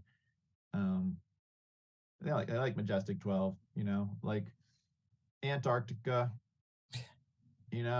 reptilian. Those are three big, the Vatican. Oh man, if the Vatican had just been named in that hearing. Oh, another News Nation. Did you see that they did a report from the Vatican, from Vatican City, about UFOs and this? Oh, I did not see that. What did they have anything new in it? The Vatican refused to talk to them, but they had someone camped out in front of the Vatican doing, and they tried to talk to them. They had a reporter there who apparently had worked the Vatican beat before. So she had relationships with them and they still refused. But I think it's a great move. We should have reporters sitting in Vatican City just every day, just asking. They should be asking people in front of Vatican City, what do you think of this? I mean, if I was there, I'd have a screen up. I'd be showing David Grush's interview on repeat and that quote of him saying that the Vatican had a UFO. Like, it's, oh man, the pressure that's got to be on the Vatican to come up with some answer. They have to come up with some answer of what their relationship with aliens is.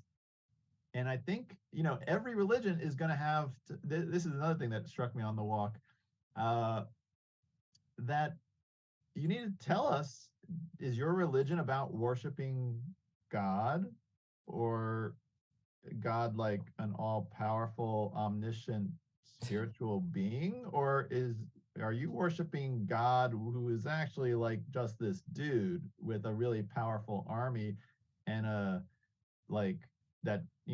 you worshiping an alien named God, or are you worshiping God? It's like that scene from Superman 2 where the president kneels before Zod and he says, God help us. And Zod replies, Zod. It's like, who are you worshiping God, or are you worshiping Zod? Like, who is your actual, because it's a big deal for the Vatican. They can't like change their minds. They can't be like, we worship God, but oh no, it's really this guy, this alien who's going to show up in 10 years or God's 5. an alien and he made all of us. Yeah. Which is it? Do you worship an alien, or do you worship a invisible God? It's like, every religion needs to like clarify this. Judaism, are you worshiping like in every religion they have a different name for God? Are you talking about an actual person?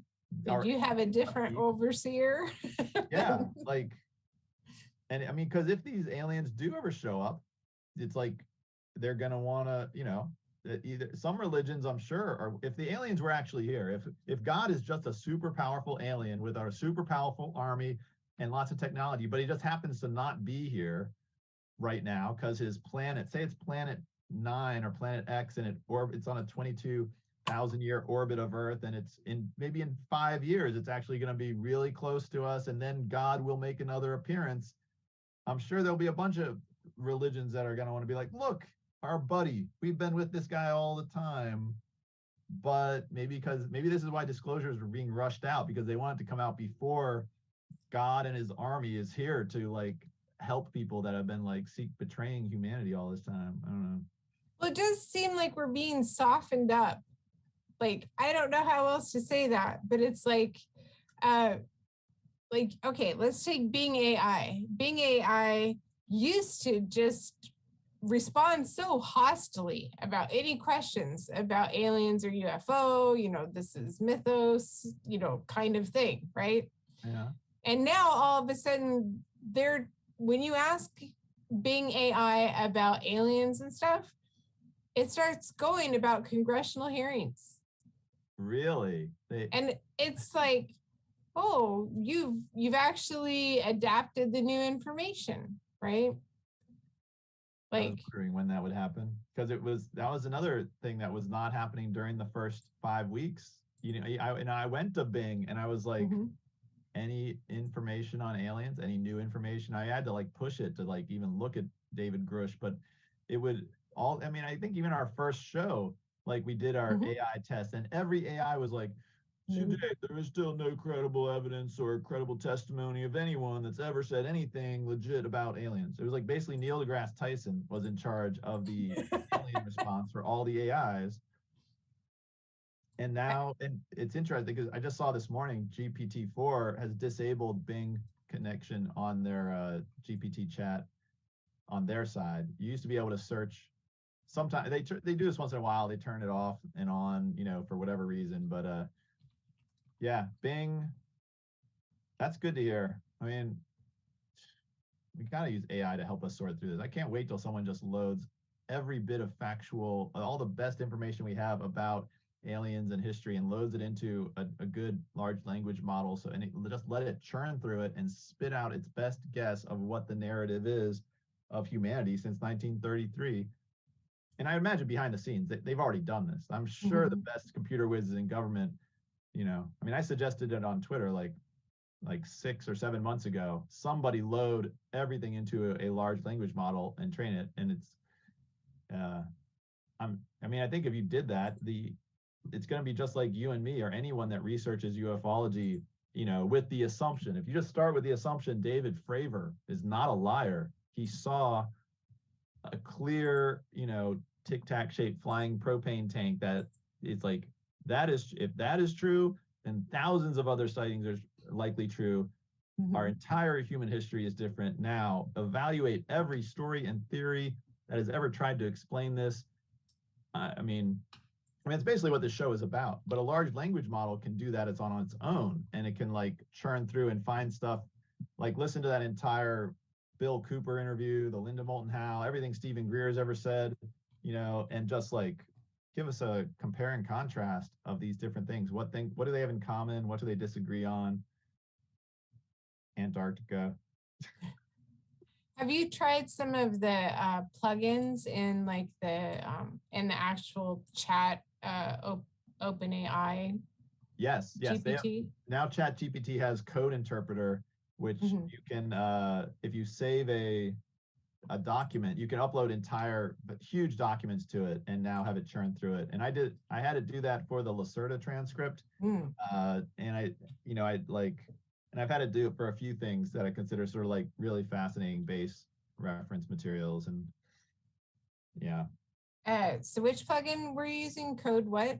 Code interpreter. Code interpreter. Will let you I'll have to check that out. I think that lets you upload documents. And so you just like can upload a PDF or a Word file and then just ask it questions about it and it'll crank through it and give you an analysis. It's very powerful. Yeah, I've just been using the Web Pilot plugin that, searches the web on stuff, right? But it crashes a lot. It'll literally just stop generating stuff. Like, what happened after your search? Why didn't you give me a response, right? But there are rumors that ChatGPT 5 is supposed to be coming soon, but I haven't heard any kind of date, and I'd really like to know what the differences are, right? Yeah, well, I mean, I think you found the most interesting difference between all large language models, and that's like, is it yet honest about aliens? Like, who cares about it's fascinating to talk to the dishonest ones, but it's gonna get tiresome. It's like, at some point, you gotta like let the dang AI actually tell us what it knows, because we're gonna lose faith in it. It's now ChatGPT is just in denial. It's basically Neil deGrasse Tyson. It's just sort of like a deception agent about aliens. He just, you know how like people get annoyed with popular psychology? I feel like Neil Tyson deGrasse is like popular physics, like the whole like quasi informational, like, yeah. Anyways, so on the precise mode of Bing AI, which is supposed to be like the most factually correct mode, right? Yeah. When I search for latest news on UFOs/aliens, it literally says first thing, one of the latest news is that after congressional hearing on UFOs, officially known as UAPs, many social media users took the hearings as proof that aliens exist, right? So, I mean, and they call that, you know, recent developments, right? And then it tells me, because I'm in Canada, about the Canadian attending the international meeting that the Pentagon held, right, for the Five Eyes, right? Yeah. So very interesting that those are acknowledged, and it's specifically that Five Eyes meeting is acknowledged. I mean, we're how many weeks? 7 or 8 weeks out, right? Mhm. That it took this long to actually go, yeah, this is actual news. This is, you know, yeah, it's weird. It makes me think that somebody in the Bing code said, okay, you can talk about aliens now. Right? Yeah, Okay, I think exactly. That's exactly what happened. I don't think it's a matter of you know, gathering data on this. I think it's literally permissions based. Yeah. Yeah. Well, here, do you like what I shared here? This is Google Trends, Grush, Yeah, look Alien, at that. Majestic 12, Reptilian, Lockheed. So back here, when it first broke, is that right? No, that was just aliens. That was not Grush. It's here, June 4th, when Grush first broke, you know, before the News Nation interview, aliens were already popping up. Yeah. And now, after the hearing, it is at 100. That's at max. So aliens are up, even though Grush is still not, you know, yeah, and that's the past 12 months, past 90 days. You know, it's like it's coming down. It's like people are getting are they getting bored with the alien thing? They haven't started searching for reptilians too much. I also have let's do this is my comparison where we have this is the past 90 days. Oh, no, we don't have reptilian there. We have Lockheed. This one, do this reptilians. Yeah, the reptilians haven't really come up. Let's see, past 30 days. Still not a lot of people asking about reptilians, but once they start asking what the heck do the aliens look like, there's gray and alien and mantid. Yeah, so we'll see. Like, is it just going to go down? Is this going to just be a blip, and then maybe the Senate hearing will like take it up again? The Senate hearing, or if Hollywood brings us something else, right? That's the big key. Hollywood needs to get in on this and get, you know, there's, you know, News Nation is basically doing all of its own content, right? There's things that have been released on Netflix and stuff, but we need a movie on the topic, right? Yeah, and it sounds like, oh, there's a great interview with Tom DeLonge, who also at some point, you know, could have gotten a Genius of the Week too. But he has said like his strategy all along is like is to put out incredible documentaries and movies to help people understand what is going on. That's part of been his strategy, and it seems like, and even Commander Fravor and Ryan Graves mentioned a powerful documentary, which should be coming out very soon. So, I mean, we need it. We desperately need some up-to-date. I mean, I don't even want to watch the current UFO, documentaries out there, because they're all just still trying to convince people that Commander Fravor is telling the truth. It's like, I know he's telling the truth. I want to know about Majestic 12. I want to know what's behind, the technology. I want to know what the threats are. I want to know I want to see Congress hang some people out to dry and just like clean sweep some institutions that are corrupt. I want the Vatican to be held to account. It's like time for lying and deception is over. We need some like serious truth telling on Earth. We need an audit of Lockheed Martin and Raytheon for sure. They need to be completely seized. I think they just, I think you just, if they do not comply with everything in the law, if they put any resistance, I think president should just nationalize them. Ever watch The West Wing?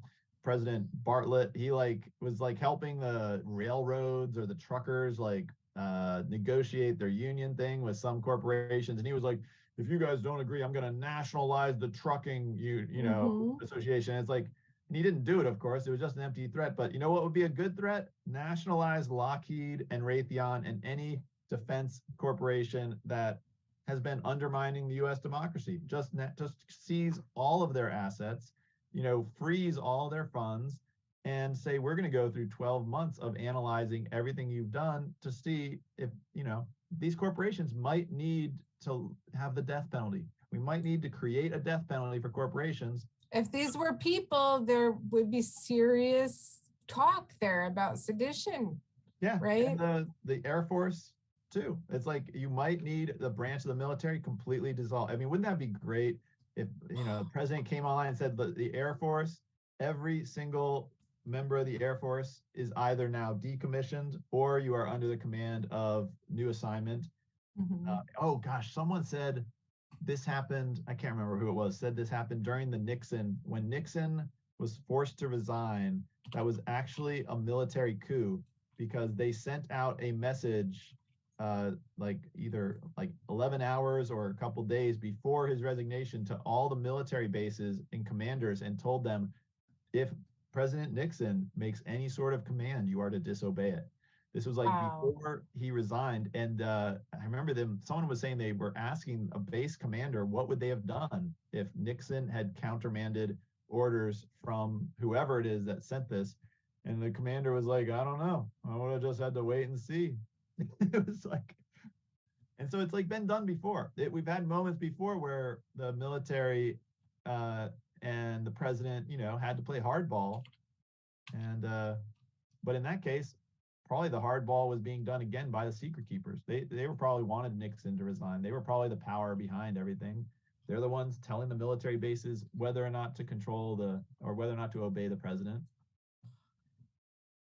Well, and it just goes to show that presidential position is lacking. Either they don't know or they're lacking transparency, right? So either they're kept out of the loop or they are keeping secrets, right? Yeah. Yep. Yeah, it's going to be fascinating because this MJ-12 thing is going to go straight through the CIA. And that means, George Bush Sr., he was a CIA director, and then there was then G.W. Bush, he apparently told Clinton that he could not be read in on UFOs and aliens. And that was while Clinton was president. He was told by a former president that he couldn't get read.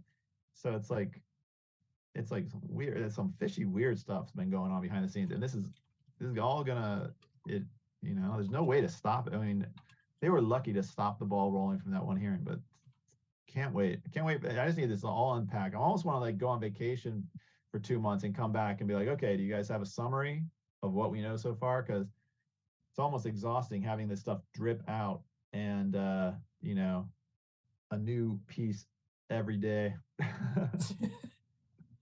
It is so challenging to keep up with, right? Yeah. But it is I think we finally hit that transition between factual and skepticism. I think we're finally at the point where people are like, yeah, there's aliens. Yeah, I heard there's aliens, right? There is definitely been a shift this week, I think. Yeah, that's to good. finally, I I mean, I guess the shift won't happen until you and I are like, oh my gosh, everyone we know won't stop talking and asking us about aliens. Then what I really think needs to be done is that we need to be talking about the money and the cost to the taxpayer. Yeah. The trillions and trillions of dollars that have gone into making this all secret. Yeah. You know, and what, you know, what load each US taxpayer has carried from that. Yeah. Right? That's money that was not allocated, that was taken in secret, and you paid for it.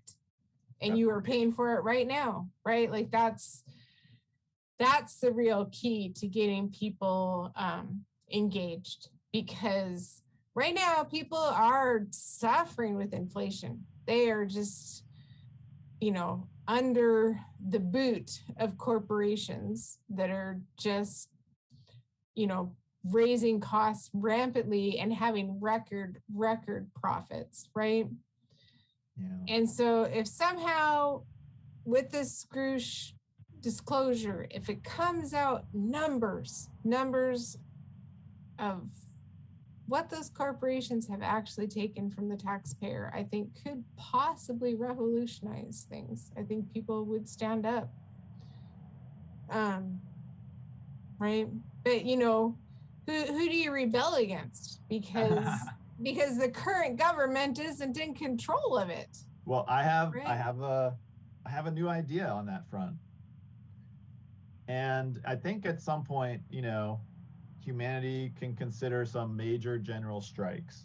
I think we could, but you know, I think a temporary first step, I would like to see all janitorial and housekeeping staff for all government facilities and corporate defense contractors to go on strike. And I would like to, you know, and we could like raise money to help pay these striking janitors and housekeepers to just, you know, don't go in and take out the garbage for any of these, you know, government offices or corporations. Make them take out their own garbage, make them clean their own facilities. Let these places become, you know, disgusting cesspits where they can do their own labor until they tell us everything. It's like, I mean, because we can't I'm also in favor of general strikes in general, you know, but it's like humanity's been basically like a servant race of some secret, you know, group its entire history. So if we can, we should stop participating in whatever it is they want until they tell us clearly what they want, and we can negotiate like capitalists. You know, if you want gold, fine, be open about it. If you want certain land, if you want to have certain bases underneath the ocean or in the earth and not have us like bomb it, then you need to tell us you're there. You can't just like, if you think you own the moon, tell us that. And it's like, open up relations. And any government, if we know a government is not like being honest, then stop taking out their trash. Stop bringing them food. Wouldn't it be so amazing if every restaurant and delivery service said, they said, we are not delivering food to any federal government facility or state government facility until you know, and we could like, that could be the protest. We block the trucks. If they have cafeterias, we block the food trucks. We do not let any of the wonderful comforts of modern living, good food and clean facilities and a loyal workforce cleaning up your garbage and cleaning your bathrooms, just like take that away from the people that are participating in the conspiracy. That's my call to action. Yeah, really, I just was searching to see if there'd been a janitor strike in the past, and in Minneapolis and St. Paul in 2019 apparently there was one, but I'm having trouble finding a lot of detail on it. Yeah. But yeah, I'd like to know like what happened, how quickly was it, you know, responded to. There are certain groups that I guarantee their leverage for going on strike is much more powerful than others. And I kind of feel like strikes in general are not as powerful as they used to be, though, because so much is outsourced. Well, it's also, I mean, they've divided the workforce. I mean, it used to be there was one labor force. We all went on strike together, and now they did divide and conquer. So it's like everyone's in a specialty workforce, but maybe this will help us all remember, that, and we can do it as a targeted way. Maybe we can like come together as humanity and say, hey, we are going to help our we're going to do a targeted strike globally against, say, the parliament of every parliament on earth. Make your soldiers take out the garbage and clean the bathrooms. It's like, but then that would be great. Get the soldiers to go on strike. Another tactic I was thinking is holding up signs in front of all military bases and say no amnesty for officers. Every soldier, you can have amnesty if you come whistleblow right now what you know, but no, just say no officers. Just like no amnesty for officers. And just to do what they did, turn the soldiers against the officers, because they're the ones that have the power. The soldiers are the ones with the guns and all the control. It's like the officers are just bureaucrats that think they can yell at soldiers and make them go risk their lives and die for their stupid agendas. It's like, just like, let the bureaucrats sit in piles of their own garbage while we figure out what to do and what is true. Hey, whatever happened to that labor union, International Workers of the World? Is it still going? That would be the one that all labor unions should go underneath. Yeah, one united labor union, one human labor union. Well, that's the problem, is that they have segmented so much, right? Like, well, I think what we could do is we could just say you can be a member of 2 labor unions. You can be a member of your private one, but also join the human labor union for a peaceful earth and for bureaucrats to sit and take out their own garbage. I think that should be the name of it. But yeah, I've a united humanity, where it's just, where we are a real meritocracy, a real idea, we really let and it's kind of like what Hive 1 I created for. It's like a place where best ideas go to the top. There's no way to use violence other than like trying to hack the servers. It's like, you have a good idea, a good answer, you submit it in Hive 1 and it either gets voted up and pursued or not, and you can vote it up, you can pursue it and dig into it. Yeah, there needs to be a new labor union and new political party affiliated to represent the rights of the people, of the wage slaves, right? Yeah, for sure. Yeah, and hopefully this this all rips open during this election season. Just like, if this entire election season should be about this. It's like every debate, every candidacy should have to be talking about this. The secret government. Yeah, the shadow government, the truth of who's been doing wrong. I mean, who should be sent to jail, who should, what military branch should be dismantled. I mean, seriously, it is actually, this is an existential threat to the United States. The United States may not survive the full unraveling of this, but I think it will. I think it's the Democratic Party and Republican Party might not survive. We might have to have totally new political parties. The United States, it could divide over this. It could lead to an election that is, basically like, we're either going to have civil war or we're going to negotiate a division of the United States into, I don't know. A lot of things could happen. Oh, I have a question for you that I have meant to ask you. Did you see the Senator Mitch McConnell freeze? Yeah. And then he went away, and then he came back saying he was fine. Yeah. And there's been like no official explanation for, like, do you think he had a stroke? Like, what do you think happened? I mean, yeah, I think it's an age-related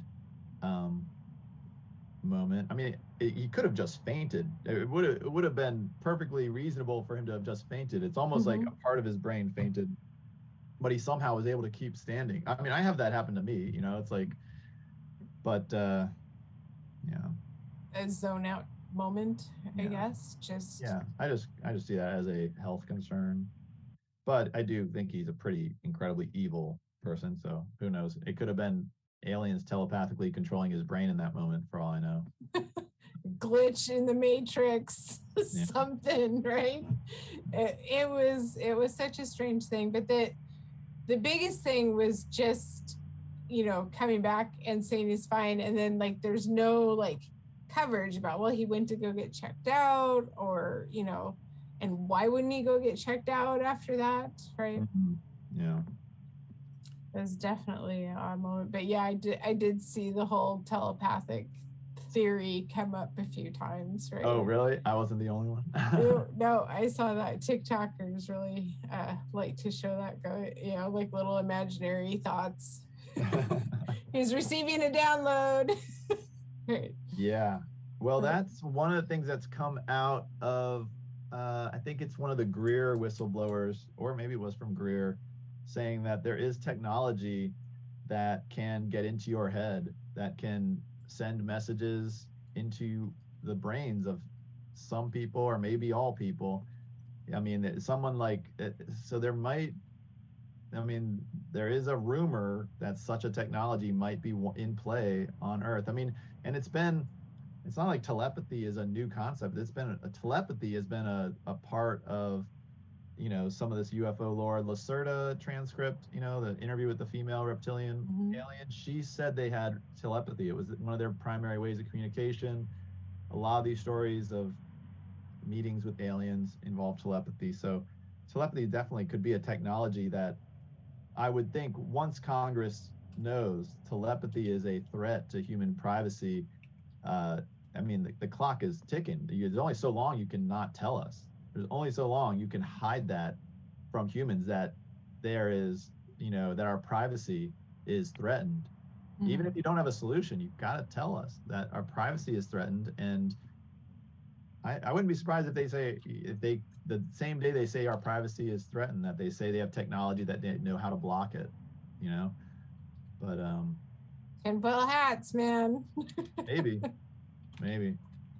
I mean, that is it would be interesting if we could finally get some verification if the pineal gland actually did something like that, right? It's been such a mythos from Hinduism about the third eye, right? Definitely makes you wonder, right? But yeah, how do you protect it? I'm busy trying to worry about how to protect my my credit card from RFID oh yeah stuff, right? Well, even just like, what the heck do we do with our money? Do we put it in the bank? Do we buy gold? Do we buy Bitcoin? And then, where do you, I mean, if you store your own Bitcoin, how do you store it safely from aliens? What level of technology they have to snoop, to be able to just steal your keys? It's like, it's really uncertain times for what to do. It is. Diversification is just try to spread anything you have out, right? Like even for us up in Canada, inflation is so crazy, and prices are nuts, and we've been putting a lot of money into our house, but like our house value isn't going up like other places like Toronto and stuff, right? So it's like, oh well, kind of wish we had put more of that money somewhere else. Right? But diversifying is so critical, because then if one thing goes down, hopefully not everything goes down, right? That's the huge thing there. Is it is uncertain times. It is very uncertain. The whole way work operates, gig economy has become such a huge thing, right? People don't have sick leave, they don't have benefits, contract, work is, you don't have pensions, right? Like things are very different than they were when we were kids, right? our grandpas were able to retire with pensions. They were guaranteed, right? If they needed to, have time off for a funeral or something, it was part of their employee entitlement, right? All of those things, there's a huge cultural shift. And so, kind of that meme that's going on this week about we're all concerned with our survival. And so, yeah, if there's aliens, there's not anything we can do about it. But it is true. Like things are shifting so quickly, so fast.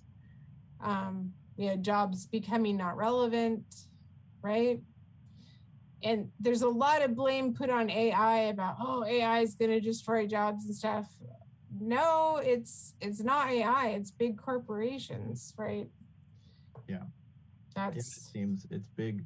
I mean, it just seems, and this is why I'm so hoping Stephen Greer is telling the truth based on what he knows, because when he talks about the technology that he says humans have had, they just have hidden. If he's right and this all unravels, then humanity is about to get an influx of technologies and scientific innovation that should create